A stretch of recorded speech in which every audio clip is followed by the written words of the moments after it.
Welcome to another episode with your chapter crush sweetheart. This is Everblue Presents More Than Enough, a chapter crush sweetheart series. Bryony, Chapter 22. Cooking with Gas. 3 weeks fly by as we work to get Day up and running.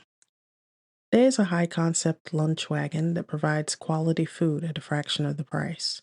It caters to the average office worker or shoe salesman who have champagne tastes but a burger budget. So instead of lobster thermidor, fried lobster tail skewers with a side of lemon butter sauce and Parmesan fries.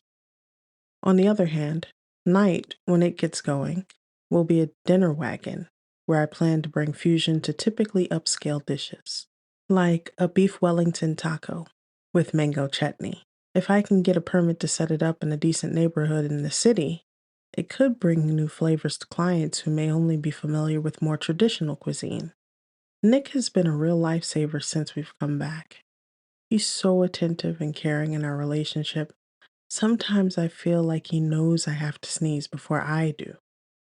Not only does he let me park the truck at his garage, he helps me shop, get it stocked, and when Bronwyn had an accident with a bag of flour and had to go home early, he helped me finish prepping before opening day. When my oil guy cancels my contract last minute, Nick is able to make a few calls and get me a new guy in hours, who's more than willing to travel to my location to retrieve the used oil. The big day arrives, quite cloudy, but I'm in good spirits when Nick's text comes in. Breakfast is set, love. When I cross the back garden and step into his kitchen, he's all smiles as he and Alfie shower me with streamers. A sign on the wall reads, "Congratulations, Bryony." I pull my hands from my mouth as I smile. Aw, thanks. You all are too much. Come eat something before your big day. Alfie winks before starting for the table. Nick drops a kiss on my forehead as he pulls streamers from my hair. Wait until you see what I made. I smile nervously as he pulls me to the table. What you made? He rolls his eyes. I've been working on the recipes you've been sending me. Alfie says I'm getting better. My gaze slides to Alfie, who is definitely avoiding eye contact as he clears his throat. What I said, sir, is that there's certainly been improvement. I choke back a laugh as Nick scowls at Alfie. Are you playing words now, Alf?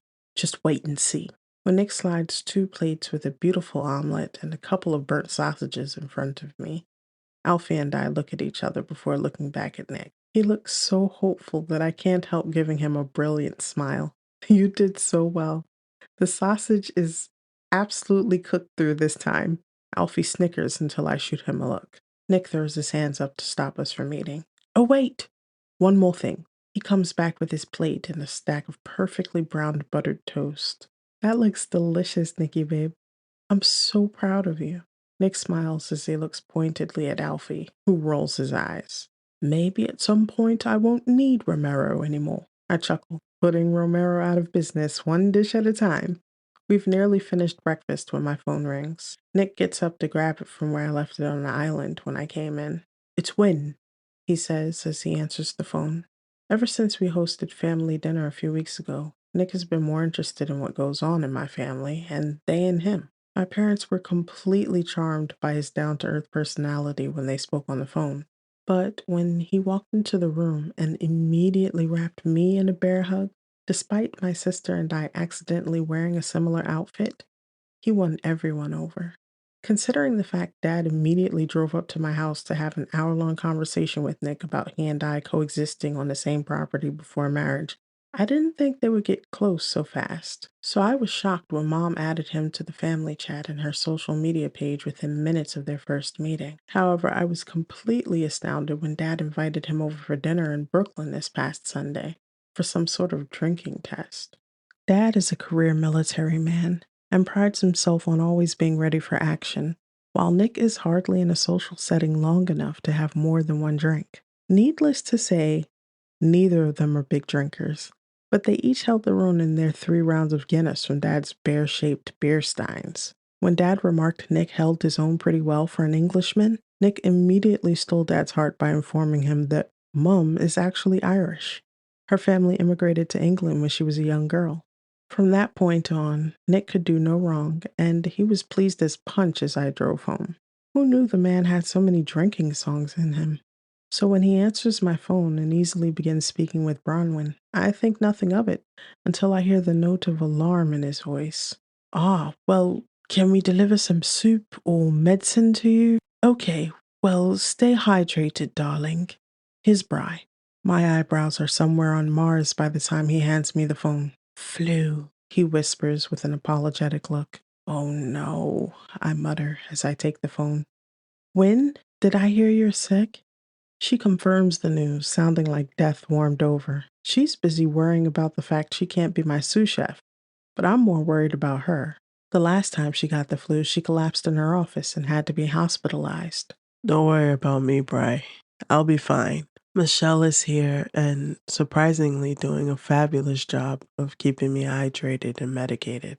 I scrunch my nose. I've already heard a few tales about her new roommate, and I'm not a fan of the girl. Apparently, Michelle gave Wynn a tough time when she first moved in. Wynn is a sweetheart, so if this woman is already on her bad side, Michelle doesn't sound like my idea of a good time. Yet, they signed a 1-year lease through mutual friends, so they're stuck with each other until the end of the lease. Michelle's French, and it's her first time living in the States, so Wynn says it's a matter of culture shock, but I'm not buying it. I offered to let Wynn move into my spare bedroom until the lease is up, but she didn't want to lose her right to her fabulous Upper West Side apartment by vacating the premises. I can't say that I blame her. Wynn's apartment is fabulous. Okay, girlie, well, I hope you feel better.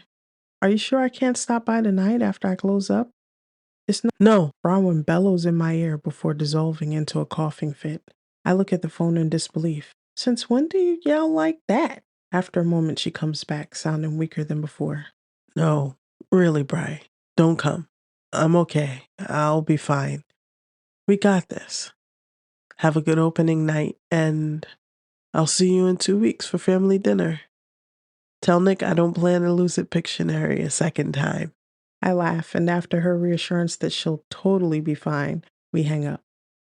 Bronwyn probably got sick after stressing about the shooting that took place at her job last week. Thankfully, she was in a meeting out of the office at the time, but she knows the people who were injured, and she has to work from home until the office is cleaned up. She and Michelle also work at the same place, so I can imagine working from home might present some new challenges. That thought alone is enough to make anyone sick. That's when the reality of the situation hits me square in the face. I hadn't noticed that Nick and Alfie had already cleaned the kitchen, and Alfie had disappeared until I look up when Nick drops into the chair next to me. He automatically pulls me into a hug. It's going to be all right, love. We've got this. I relax in his arms and the tension melts away. Problem is, while I've already trained Shelley and Derek on the menu, only Derek can make it today. It's Shelley's last day at her old job. It just so happened to work out that Wynn had taken a week off for a staycation so she could help. Nick nods as he rubs my back with his free hand. Do you need someone who can help cook? I sigh as I shake my head. Even if I could find someone within the next hour, they wouldn't know the recipes anyway. They would probably be more of a hindrance, if anything. No, if we can get someone to take orders, deal with payment, and getting the food out to guests, we may just be able to swing it. I frown as I try to think. I wonder if I could borrow Alfie for the next 6 hours. Nick straightens. I've got it. I know just the person. I bolt up. Really? That's great. Nick jumps up looking at his watch. Text me the address, and I'll have them meet you there before 11 a.m. Bending to kiss me, he smiles. You'll be all right, Bri. Before I can ask a single question, he's bolted out of the kitchen. I check the time. It's already 9:50. I hope his sub will be able to make it. I jump up. I better get out of here if I plan to make it. What time is the sub going to get here? Derek impatiently asks as he pushes his yellow bandana further up on his bald head. When they get here, I say firmly, shrugging a shoulder nonchalantly, although I feel anything but calm. It's already 11:15, and there's no sign of a newbie or response from Nick or Alfie to my texts. Our permit is for a location next to a pretty park in the busy court district in the Bronx, off of the Grand Concourse. Despite the sign outside saying that we open at 11:30 a.m., there's already been 3 or 4 taps on the closed serving window as people wonder if we're open yet. The white truck with "Day" spray painted across the side has a beautiful mural beneath it of the sun rising over a cityscape. Everything is in place, and we've only got to open except where's the sub? Just when I pick up my phone to call Nick, there's a knock on the back door. I walk over to the door apprehensively, not knowing what to expect. Yet, nothing could have prepared me for seeing Nick on the other side of the door, a baseball cap pulled low over his eyes. "What are you doing here?" I hiss as he hurries to step up into the truck. "I'm your sub," he says, spinning around with a grin. I look him up and down from his brown work boots to his black pants and fitted black chef jacket as he continues. "I'm sorry I'm so late. I had to find a chef jacket in my size. Then there was a car accident on the Major Deegan. Thankfully, Alfie gave me a drop, or I'm afraid I'd still be trying to find parking." What are you wear? No. No! Nick frowns. "I knew you were going to say no, which is why I didn't tell you. I'm here to help, love. I'm extra hands, and even though I can't cook, I know how to work a register and take payments. What could go wrong?" I wave a hand at his face. "Are you forgetting something really important right now? You've got one of the most recognizable faces on the planet." Nick smiles, and as if on cue, Derek exclaims, "Hey, aren't you Nicholas Bancroft?" I throw my hands in the air in resignation, shaking my head. Nick's grin spreads as he reaches around me to shake Derek's hand. "Nice to meet you.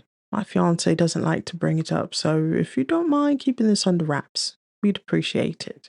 Derek shakes his hand with a grin. "Of course, man. Maybe I can get an autograph later. Why don't y'all just take a picture? It lasts longer," I growl. Nick wraps a gentle arm around me as he smiles back at Derek. "Sorry, nerves. It's a big day. Of course I'll sign an autograph. I'll also take a picture after we close." "Thanks, man." "Certainly. Now, if you wouldn't mind excusing us a moment, it's time for me to get my pep talk." I run a hand down my face as Nick spins us away from Derek to face a stack of red and white paper food baskets. "Now, really, love, it's perfectly all right to be nervous, but you've got this. If you're afraid I'm going to steal your thunder, I absolutely won't. If you're worried that I'll freeze up, don't. I'm an actor. I've actually done this before. Granted, it was scripted, but I still know what to do, and thanks to all that prep work, I know what's on the menu." I nervously bite my lip as I look up at him. "I'm not worried about any of those things, Nick. I just know how much you like your privacy and quiet. I know you did not wake up today expecting to take on the role of Nicholas Bancroft, starring as himself. We're only open for 4 hours, but still." Nick's eyes warm as he gazes at me. "I should have known you were worrying about me. Don't worry. I'm fine, 'cause it's for you. Now will you please accept the free publicity and allow me to worry about you for once? And tell me what you need me to do in the next, 6 minutes before opening." I glance at my watch. Yikes! Okay, gather round, team. Let's have a quick meeting and do this. 5 hours later, we've cleaned up, secured everything, dumped the garbage, gotten the truck locked up, and the last autograph hunter on their way. We can finally go home. My feet hurt, and my back is tight. I may have overzealously stocked more food than I anticipated since I wasn't quite sure what numbers to expect. If I hadn't, we would have sold out much sooner than we did. As it is, we barely squeaked past 3 p.m. before selling out. Success! Of course, we could thank the free gift of publicity bestowed on us by the marvelous Mr. Bancroft. As hard as Nick tried to keep his cap lowered, even changing his voice so that he wouldn't stand out, it only took 5 minutes for the first hawk-eyed fan to spot him. He may have been both arsonist and fireman in this case, being the reason for such a large crowd, but also patiently working through it. He could have kept everyone entertained with songs from Broadway musicals, but instead he put his head down and worked to get the orders in and out quickly in the right order. There wasn't a single complaint, which is pretty masterful in New York City at lunchtime. When someone thought to bring a news camera over to interview him, he graciously directed all the attention back to the lunch wagon while managing to keep our relationship out of the public eye. It's not that we're ashamed of each other, but we had agreed that we wanted the food truck to stand on its own merit. As far as the world is concerned, he's just showing a little love to his former chef. My hero. Once we have the truck parked in Nick's garage, he holds out his hand. Take a walk with me, Bri.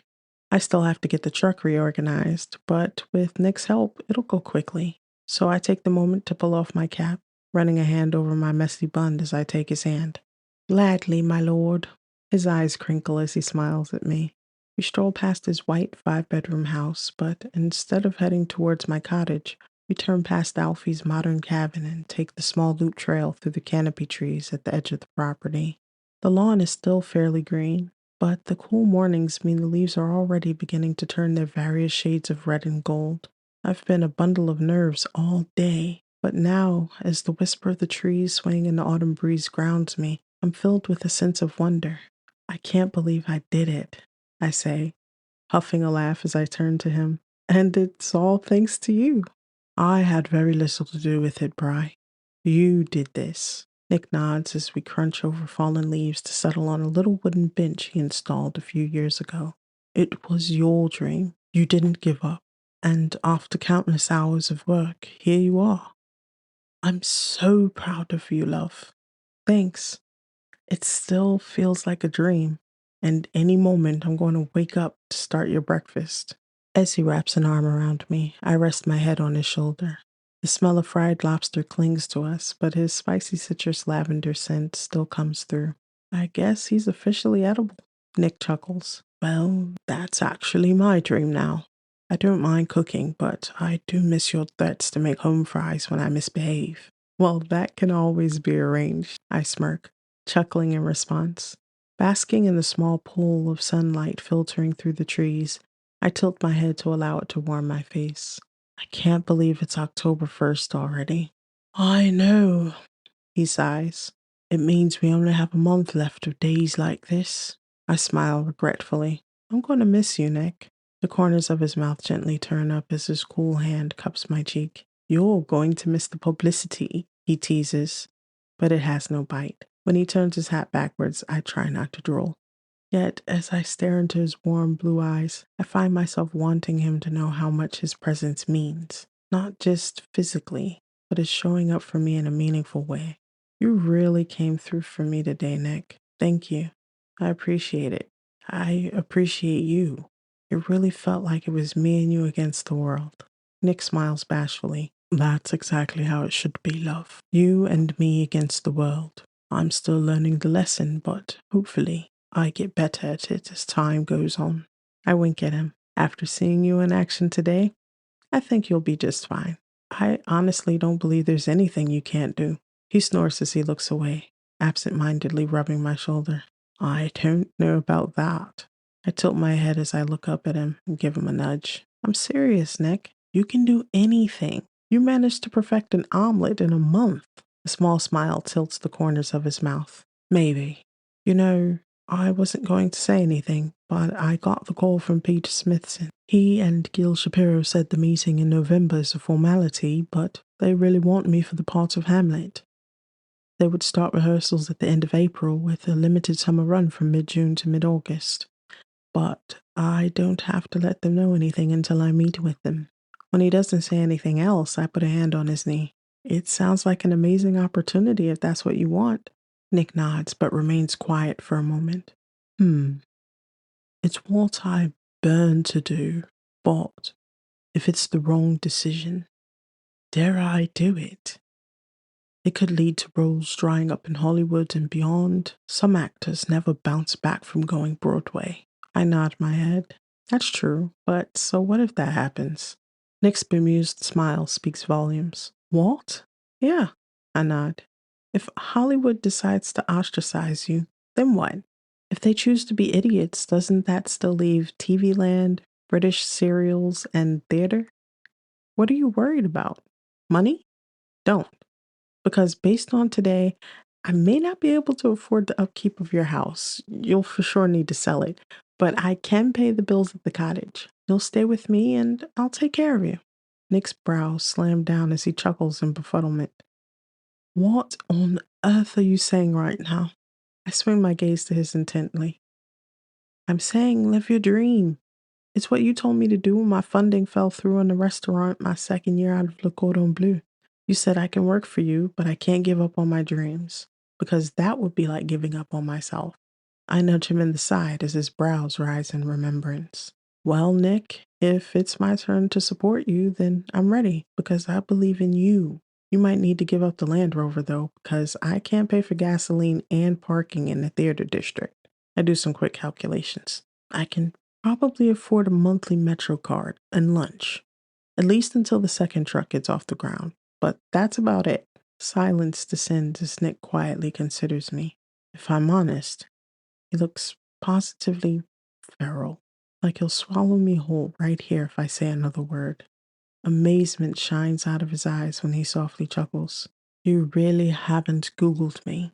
We aren't hurting for money by any means, my love. But what you're saying is you'll love me whether I'm in films or brilliant actor on Broadway. I sputter. Well, you don't have to shoot right for the moon here. I'd love you even if you were off Broadway. Off Broadway too, if I'm being perfectly honest. You really do give amazing foot rubs, and I'm rendered mute as Nick laughingly removes his glasses, pulling me into a kiss so fast I never had a chance. It takes the usual 2 seconds for the swarm of butterflies to turn into molten lava as Nick sweeps in and kisses me to oblivion. I don't think there's anything he left unknown in that kiss, and I return as good as I got. When he gently pulls back, his eyes still closed, both of our chests struggling for breath, it's only then I realize I'm practically floating on air. I don't know when I went from sitting on the bench to being pulled half onto his lap as I'm crushed against his chest, but I melt all over again. Nick opens his eyes, and the adoration I see there leaves me completely shaken. He kisses my nose as he dazedly whispers, When Evie begged me for a whole month to hire you as my private chef, my mistake was thinking the only problem with the arrangement would be if you fell in love with me.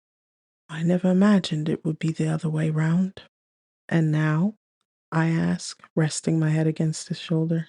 A gentle smile curves his mouth. You're everything, my life.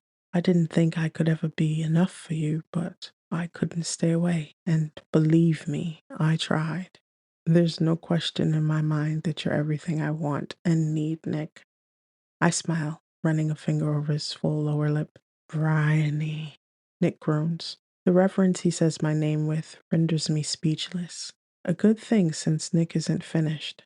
Dropping his forehead to mine, he whispers, Why must you undo me at every level? Will you leave me nothing of myself? I blink as book boyfriend who runs through my mind. Hmm? He asks again with a light brush of his lips against mine. Um, I clear my throat and try again. Sir, you'll have to leave a message. Bryony has died and is unavailable for questions at this time. He chuckles as he brushes another feather-soft kiss against my lips before sighing and sitting me on the bench beside him. Yes, sitting is good, because I'm pretty sure my legs are out of order. As he watches a nest of baby birds that have begun singing in a nearby tree, Nick smiles. It's all right, love. I already know the answer anyway. I nod from my perch on cloud nine. Good, because the feeling is completely mutual. I wait a beat before adding, You still owe me a food truck, though. He raises a brow. I believe I promised to invest in your food venture, and I have. I laugh as I slap him on his stomach. If you think a shift is going to cover it, you're very much mistaken. He chuckles. No, love, I listen much better than that. If your idea is to take over the food truck world, then that's what I'll help you to do. So listen, I have a location in Hyde Park. Fantastic space, really. It was formerly a restaurant. I've already bought a truck. Well, there's space for 6 more trucks inside. My brows rise, but before I can say anything, he continues. My idea is to give you a permanent location and you can try 6 different types of cuisine with the other trucks, or we can lease the other trucks to different startups every year. Either way, it would be up to you, darling. I was finalizing the gift for you, but Evie told me I'd better get here lest I lose you. Being perfectly unwilling to let that happen, here I am. I blink in shock as he hangs his head sheepishly. I hope I didn't overstep, love. If it would be too much to oversee, we can hire a manager to deal with all of it. Just my mouth crashes into his. How was I ever unsure of how much I love this man who cares for me so completely? As he returns my kiss, it feels like he's asking me the very same question. Our journey may have been a roundabout one, but I can honestly say it was worth every step. Sure, it had its ups and downs, moments of laughter, moments of tears, but they're ours, and that's good enough for me. In fact, it's more than enough. The end. End of chapter.